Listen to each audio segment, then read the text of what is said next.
This is our training video on esophageal manometry. If your provider has decided that your ARDS patient is a candidate for esophageal manometry, the first thing you would want to do is go ahead and grab the esophageal manometry procedural kit from the supply room.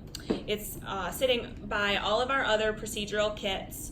It's a little bit smaller of a box, as you can see, and Sherry's going to show us what comes in the box. In the box, you have detailed instructions, step by step. And on the final page of the instructions is a QR code that can help the doctors will use to determine settings from the ventilator, and also how deep to place the esophageal manometry. You'll have an NG tube holder. You'll have the actual manometry balloon. You'll have a 5 cc syringe, transducer, and lubricant. Okay, so we're not going to use those supplies. We're going to put those back and we're going to use our already opened supplies. So once you have the supplies at the bedside, the first thing that would happen is your provider would insert the esophageal balloon catheter into the patient's esophagus. So if Sherry were to open that esophageal balloon packaging, that balloon would be covered, the actual balloon would be covered by a yellow sleeve to protect it. You would go ahead and remove that plastic sleeve, which you are not seeing here, and then the provider would go ahead and insert the balloon through the nose or the mouth into the patient's esophagus. So Sherry's going to act as our provider right now. The providers might ask us to insert these because we have more practice inserting things like NG tubes. If you're inserting an NG tube, we may consider inserting these at the same time, just because this is a very flimsy, it does have a stylet, but it's still pretty flimsy and it does coil easily. It can go through the nose or it can go in the airway. And we kind of twist it in and do the best that you can. The goal is to get it 3/4 of the way down the esophagus. There's no way to, there's no x-ray to verify placement. And then the provider may have made measurements and let us know exactly how far they want it in, that sort of thing. So once they're happy with their placement, the next step would be to attach the transducer. So first, you would attach the extension tubing to the Y connector of the stylet. So that extension tubing comes right in your esophageal balloon catheter package. So you're going to go ahead and attach that to the Y connector of the stylet. So you can see a Y connector there, and Terry is attaching it. Okay. The next step is to connect the pressure monitoring set, or the transducer, and the syringe to the 3-way stopcock of that extension tubing.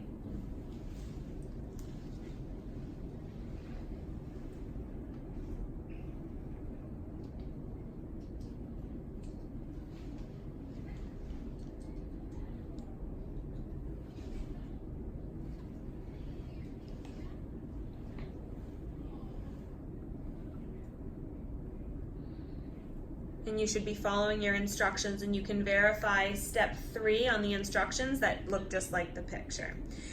Then you would apply a dead end cap to the transducer and orient the stopcocks as seen in the photo on the instructions, which Sherry will show you now.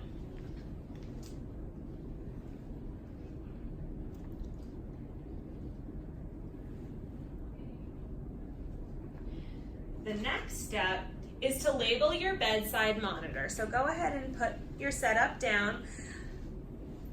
Attach your pressure cable, which that would be another supply that you would have to gather. It does not come in the procedural kit, so make sure you have an extra arterial line cable for our monitor. So go ahead and plug it into the transducer and then label that waveform as P in your monitor so that it does not get confused with any other pressure tracings.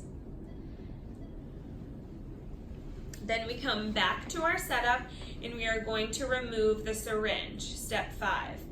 Turn the 3-way stopcock open to the syringe and the extension tube.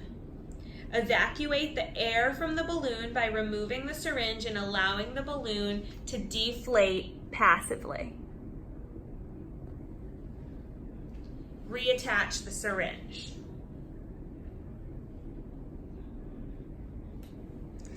Next, you are going to zero the transducer. Turn the transducer stopcock off to the patient. Remove the dead end cap open to air in 0P on your bedside monitor.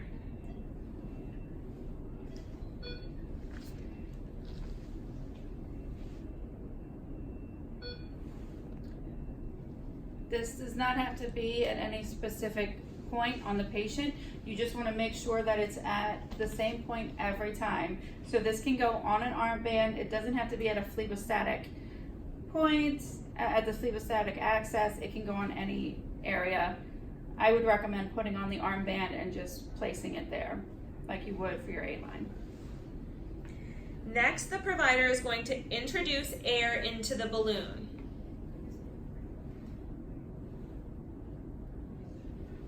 Draw up 2 mLs of air and inject into the balloon. Then you are going to turn your stopcock off to the syringe.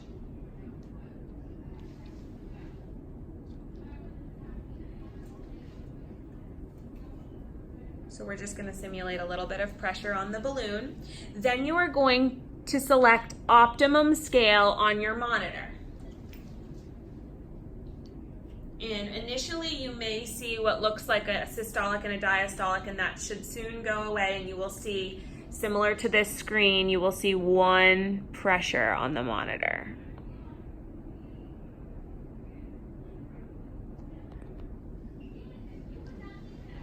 So this would be an estimation of the esophageal pressure.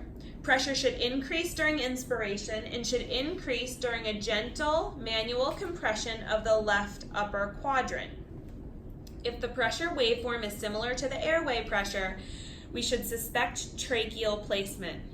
The provider could now pull out the catheter to the estimated depth and secure with tape or the NG tube sticker. An X-ray, as Sherry said earlier, is not needed.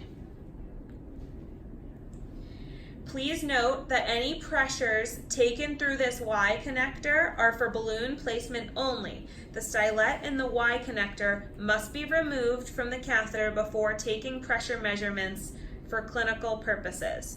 So continue following to step 9.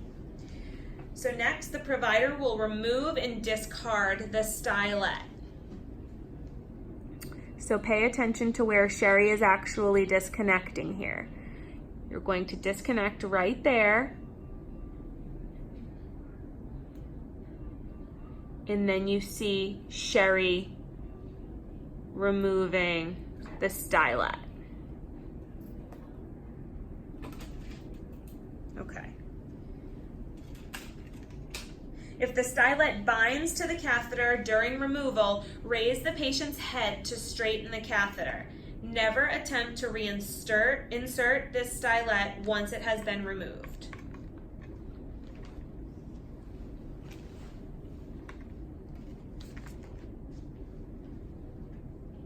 Then we are going to reattach that extension tube. We're going to then go back to steps 5 through 8 to obtain a pressure that we can use for clinical purposes. So we go back to step 5, removing the syringe. Turn the 3-way stopcock open to the syringe and the extension tube. Evacuate air from the balloon by removing the syringe and allowing the balloon to deflate passively. You can then reattach the syringe. Next, we're going to zero the transducer again. Turn the transducer stopcock off to the patient, remove the dead end cap open to air in 0P on the bedside monitor.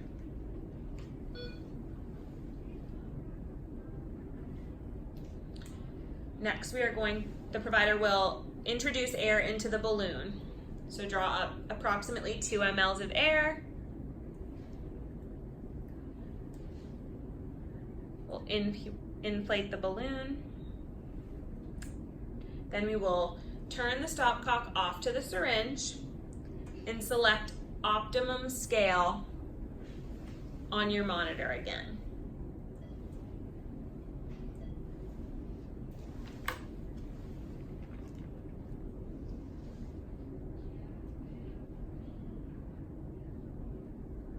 And this should give us our estimated esophageal pressure. There is a troubleshooting guide on the back page of the instructions to help troubleshoot waveforms that do not look correct. So if the pressure waveform is flat on the top, there may not be enough air in the balloon. If the pressure waveform is flat on the bottom, there may be too much air in the balloon. There's a couple of other tips on that troubleshooting guide. You will also find a QR code on the back page of the instructions that can help bring up the transpulmonary pressure calculator on your smartphone to plug in all of the values and get your measurements that way. This balloon catheter does not have anywhere for nurses to document in Epic. The providers will be doing documentation for this monitoring device. The balloon, after we obtain our clinical measurements, the balloon will then be deflated, as Sherry's going to show now. The balloon gets passively deflated and will stay in the patient for 24, 36 hours. And measurements will be obtained with all changes in vent settings.